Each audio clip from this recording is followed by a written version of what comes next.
A year ago, mysterious glowing spheres appeared in the sky worldwide except for the polar regions and some areas in Russia. Many governments tried to attack them, but this only caused them to multiply. Drones and satellites took samples from the spheres and it was decided they weren't dangerous as long as they didn't provoke them. So people kept living their lives normally while ignoring them. Planes couldn't fly anymore, so people started flying by using air balloons. One morning, a sphere crashes on Korea and the military immediately closes the area. One of the soldiers tries shooting at it, but nothing happens. He changes bullets for an actual bazooka to try again, but this doesn't cause any damage to the sphere either. Suddenly the sphere starts glowing and a screeching sound can be heard as a terrifying creature comes out. 4 weeks later at Sunjin High School, Miss Yoon announces that admissions for colleges have been canceled. Then she turns on the TV to watch the Minister of Defense address the nation. The government needs more people to fight the aliens, so high school seniors will be drafted together with adults. Education will still be prioritized, so military training will happen after class and students will receive extra credit for college admission. The students start freaking out, but Yoon explains teenagers are only being trained as reserve forces, so they don't have to worry. Then she hands them the military training consent form, which must be signed by their parents. After Yoon leaves the classroom, Ilya starts harassing Young-hoon. Since this happens every day, Young-hoon finally snaps and starts hitting Ilya. A fight ensues in the classroom and it goes for a while until the other boys finally dare to separate them. At that moment the military arrives to start organizing the training program. That night all the kids discuss the training with their parents. Some of them join because they want the extra credit or to be with their friends, while others don't want to join and are forced to anyway. The next morning the students arrive at school and notice the soldiers are protecting every corner.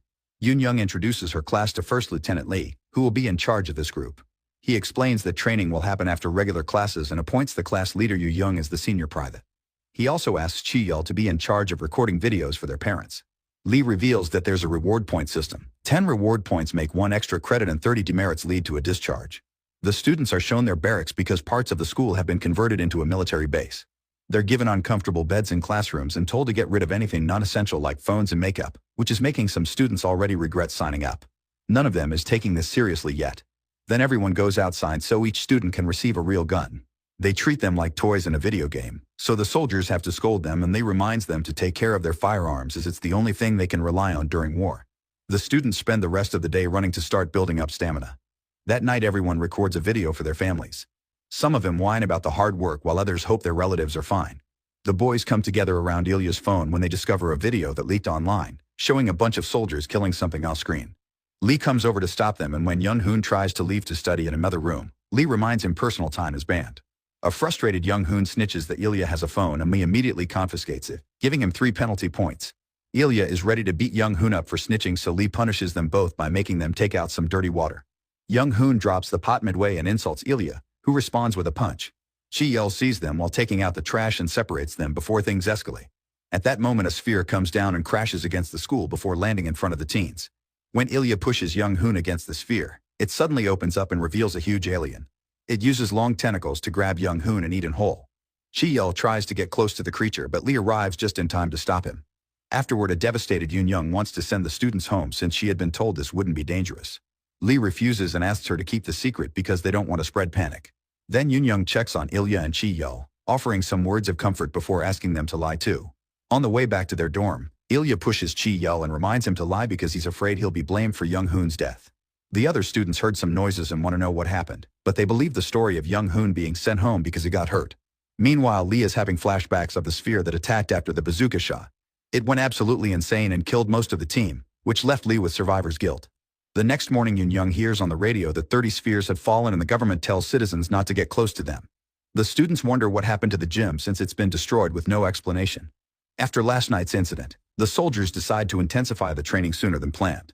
The students are put through a variety of obstacle courses, get a CPR lesson, and are taught all the different positions to hold guns, how to shoot them, disassemble them, and clean them.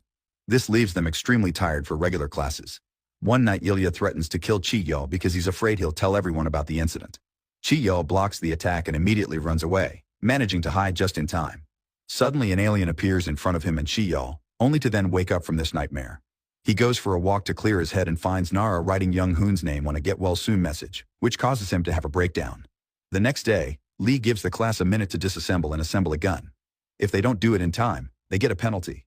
The students are nervous, but they actually do pretty well except for A-Sol, who fails the challenge. Lee makes her start over and over again and everyone gets frustrated because they can't leave the classroom until she's done. Hours pass and everyone starts hating on A-Sol, so Lee uses the chance to remind them about teamwork. There's no room for individuality during war, so criticizing a teammate would only get them killed. The next morning the students get ready to go to a shooting range, where they'll finally practice shooting with real bullets. As they walk through the city, they're surprised to see the streets and buildings empty. Nearby there's a hole in the ground hiding a sphere. At the shooting range, there's another school already practicing and everyone is startled by the very loud sound real guns make. The group practices for a while constantly complaining about the noise. When they're done, Lee criticizes their lack of aim and congratulates Nara for being the only one to hit the center of the target. Everyone else has practiced again and they complain until Lee promises to reward them with more points. On their way back to school, Lee tells the group to take a break.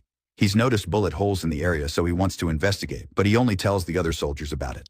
Disobeying orders, Hyrak and Taemin decide to enter a store to get snacks. When Yoon notices they're missing, she tells the soldiers so they go looking for them. Then Young-soo tells the teacher that he overheard his friends talking about getting food. Two soldiers find a hole in the ground only to discover it's empty.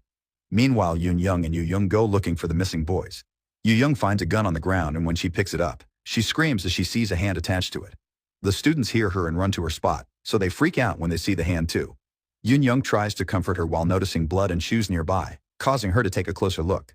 Chi-yeol tries to stop her and gets so scared that he reminds her Young-hoon died because of a sphere, which shocks everyone. The teacher still keeps going and is horrified to find the mutilated bodies of another school's students being eaten by a bunch of small aliens. When she screams at the kids to run, the aliens come after her. Yoon desperately opens fire and manages to kill two monsters, but misses all the other shots and eventually runs out of bullets. The aliens reach her and kill her in front of her students. At that moment the soldiers come back and open fire, but one of them immediately gets decapitated. As the other soldier continues to shoot at the aliens, the students panic and start running away in different directions. They try entering buildings for protection and encounter even more dead bodies. Chi-yeol's group finds a bleeding girl asking for help, but she dies when an alien appears behind her. When it's about to attack the students, Lee shoots it down. In a different building, the aliens are also coming out. Two creatures grab a student with their tentacles and the kids hold their friend back until more soldiers show up to kill the monsters. A-Sol enters a mall and closes the doors right before the aliens reach her. They keep pushing at the glass though, so she has to keep running. In a back alley a girl is grabbed by an alien but before she can get attacked, a soldier shoots the alien. Unfortunately a second creature jumps on the soldier and immediately kills her. The girl runs to lock herself in a car and refuses to open it for her friends, so the two girls have to run before the alien attacks again. They hide together in an emergency cabin and press the alarm, which summons even more aliens that start cracking the glass. Eventually Soldier Wonbin finds some students and guides them to reunite with Lee, who has also saved a few teens. They hide on some staircase while trying to keep quiet.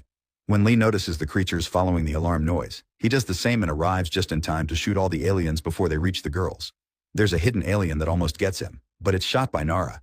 In the store Hyrak and Taemin find an alien and poke him for fun, causing the creature to attack. The boys are quickly disarmed and have to start running around the shop, constantly pulling their limbs from the tentacles as they grab them. As shelves keep falling around them, Hyrak opens a freezer door to use as a shield and pushes the alien inside. The cold temperature of the freezer immediately kills the creature and the boys escape. In a parking lot another group is trying to sneak around when an alien appears on the ceiling. The teams open fire and miss every shot, but when the alien jumps Chi-yeol manages to capture it with a trash can. In a van, a creature grabs Woo-taek by the neck but his friends close the car door to cut the tentacle off. Jang-soo holds the trash can down to allow the others to run, but the alien is too strong and pushes the can to escape. As the creature tries to kill Jang-soo, So-yeon concentrates and manages to shoot it first. Afterward all the students reunite while Lee and Wonbin count the bodies and get some mementos from the fallen soldiers. Lee then explains that when the spheres fall, they divide into those small aliens, and the students are being trained to kill them. Suddenly he hears a noise so everyone gets a position before Lee throws his helmet as bait. When someone comes out Lee notices a human hand and tells the students not to shoot, but a terrified A-Sol opens fire anyway. The hand belonged to Hyrak and Taemin, who thankfully dodged the bullets just in time. When the group returns to school, other students wonder what happened to them. Lee remembers how he protested against using teenagers as soldiers, but his superior told him that it's better to train them and give them a fighting chance. The students are too traumatized by the experience and start packing their things to go home. Lee interrupts them to tell them that it's dangerous outside and school is the safest place. Since everyone is skeptical, Lee asks them what will happen when the spheres attack their homes if they can't protect themselves. After Lee leaves, an argument ensues since some students want to leave while others think it's too dangerous. They decide to vote and going home wins. Ilya notices that Young-soo wants to stay and slaps him for it, so Yoo-young calls him out for lying about Young-hoon. When Ilya starts insulting Young-hoon, Yoo-young slaps him and the other boys have to stop him from making it worse. Then Bo Ra points out that A-Sol is a danger to everyone and they should kick her out, but Nara defends her. The conversation changes its tone when the students realize the adults are manipulating them with their college future and they decide to vote again. Once again everyone chooses to leave except for Young Soo, so Ilya snaps and attacks him. While the other boys push him back, Sun Yi gets on her knees and begs Young Soo to agree. Afterwards Yu Young and Young Shin tell Lee that the whole class has voted to leave. However, Lee informs them there's no home to go to because their parents, like the rest of the city, were evacuated. The teams asked to be taken to the shelters too, but Lee tells them they're now soldiers following orders and soldiers can't just leave whenever they want. That night Lee is harsher than usual during training and the students can't take it anymore, but Lee forces them to keep going. After the training session is over, Wonbin shares some snacks and reminds them Lee only wants them to survive. Meanwhile, Lee goes to check on the sphere that fell on the school and remembers how hard the military tried to come up with weapons that could destroy the aliens. After many failed tests, they found out that only depleted uranium ammunition works. Unfortunately, they didn't have enough ammo or soldiers, which is why they needed students. After dinner, the students meet in secret to plan to escape, but first they need to know where their parents are. They choose 4 boys who sneak around and get into the bathroom, where they remove the bars from a window. With one of them acting as a bridge, the teens climb through the window and reach the neighboring building. They continue to sneak around the school grounds, but a boy makes some noise and now he has to distract 2 soldiers, only to end up running. Soon the soldiers are chasing after the group and catch them in seconds. Then Lee punishes the entire class with some exercise while explaining trying to leave is considered desertion, meaning they'll get shot down. That night the students discuss if Lee would shoot them for real or if he was just scaring them into staying. Nobody wants to take the risk, so Young Shin comes up with a plan.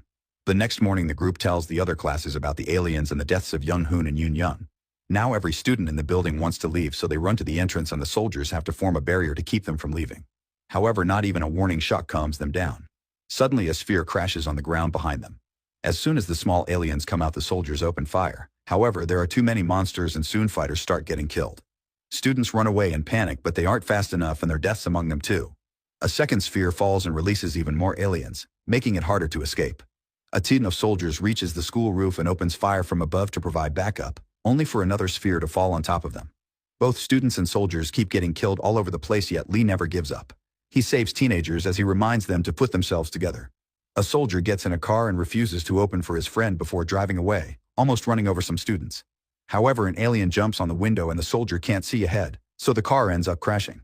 The aliens immediately rush inside to kill the driver. As people continue to die, Ilya freezes in shock and has to be dragged away by Chi-Yo. Some students try hiding in a tent, but then aliens' tentacles just tear through the fabric to reach them. Wonbin runs to shoot those aliens down and allows most of the group to escape. However, Woo-taek is captured and killed before Wonbin can save him. Since the aliens are eating Woo-taek slowly, Wonbin mercy shoots him. Meanwhile, Young Shan is also grabbed by an alien, so A-Sol starts hitting it with a box as she has a breakdown. Nara finds a gun and joins the fight, shooting at the creatures without fear or hesitation to save her classmates. Eventually, the survivors manage to run into the school before another sphere falls and blocks the entrance. The students immediately lock the door with a bunch of furniture and objects before running to hide in the classrooms. The soldiers send them to their dorms, where they gear up and get more ammo. Next, the group makes their way to the back of the school and notices the spheres are still falling. There are bodies everywhere and aliens feeding on them. Lee divides the students into 2 teams and tells them to run to 2 different trucks while the soldiers together with Nara and Jang-soo provide cover. Everyone starts running as the 4 shooters bring down more aliens, soon reaching the trucks. At that moment, a helicopter falls from the sky and seeing it causes Sun Yi to have a breakdown, refusing to get in the vehicle. 2 aliens are coming from the back and A-Sol tries to shoot them, but her gun isn't working. Thankfully, her friends killed them anyway.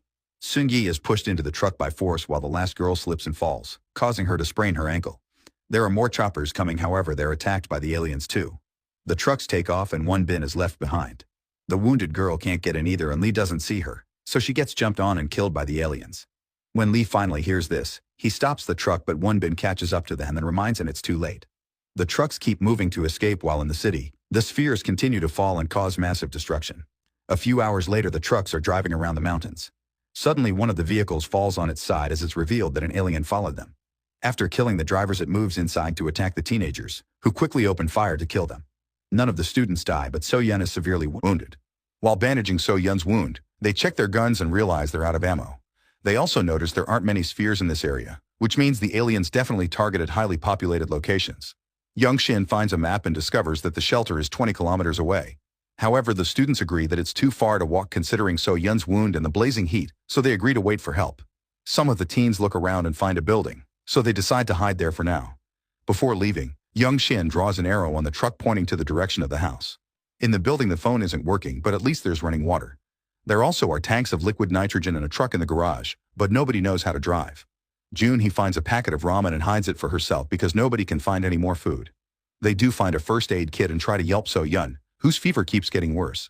The other truck makes it to the shelter and Lee's shocked to hear the first vehicle isn't there yet. There are hundreds of bodies being moved around and the students worry their friends may end up like that. Lee begs his superior to allow them to rescue the missing kids, but his request is turned down. Then Won-bin distracts a soldier to steal his truck keys and Lee gets ready to leave. The students overhear this and agree to join him except for Young-soo. When Lee hears a noise, he stops the truck and discovers the students sitting in the back.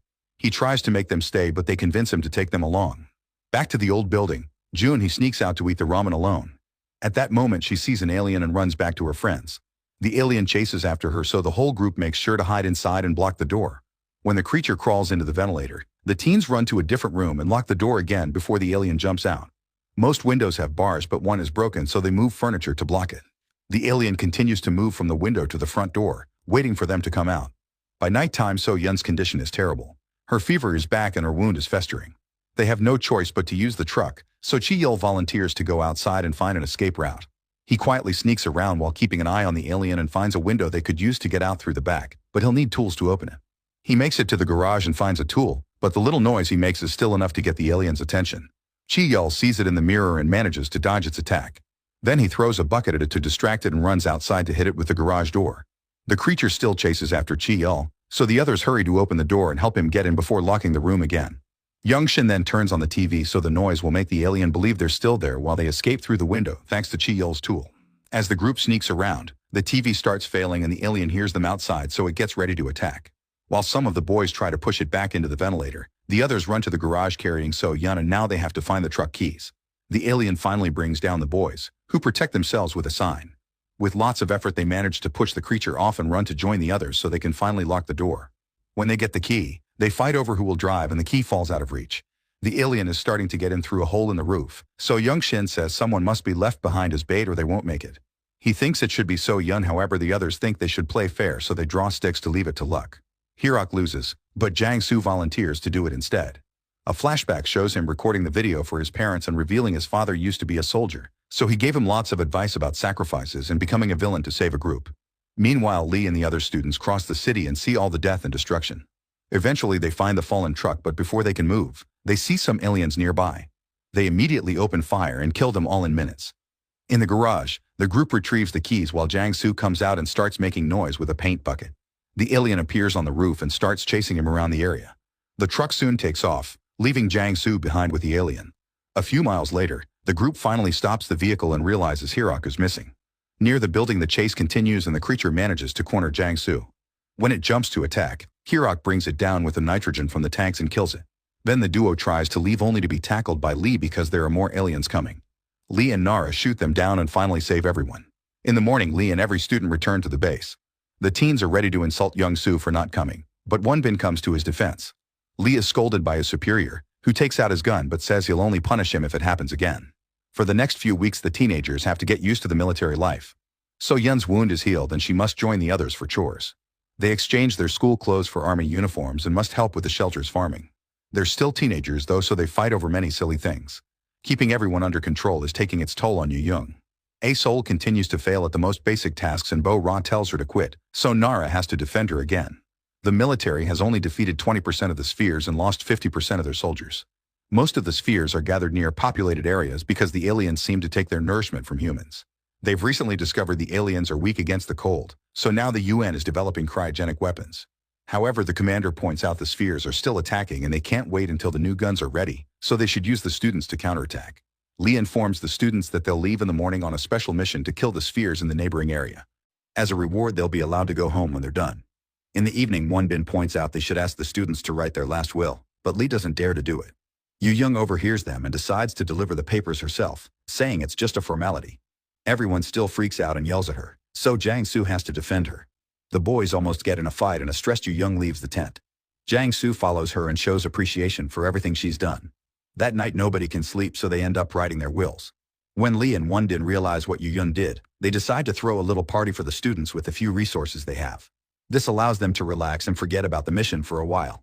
The next morning, Each student is given a role for the mission. They're also given 2 alien detectors, although they shouldn't rely on them because they aren't perfect yet. Soon they make it to the nearest town, finding more death and destruction. At that moment the sphere detectors find something 300 meters to the southwest, so they must proceed with caution. Lee finds a toy car and sends it out as bait, causing dozens of aliens to come out of the buildings. The team opens fire and starts killing creatures in every corner. After last month's training, they're much more efficient at it. There are too many aliens though, and some of the students are starting to panic, so the others must cover for them. Eventually the aliens realize they can't break through the team and decide to hide inside the buildings again. Suddenly an alien jumps from behind and gets too close, but the team shoots it down when it enters a car. The detectors can't find the others, so Lee announces they'll search house by house until every alien is dead.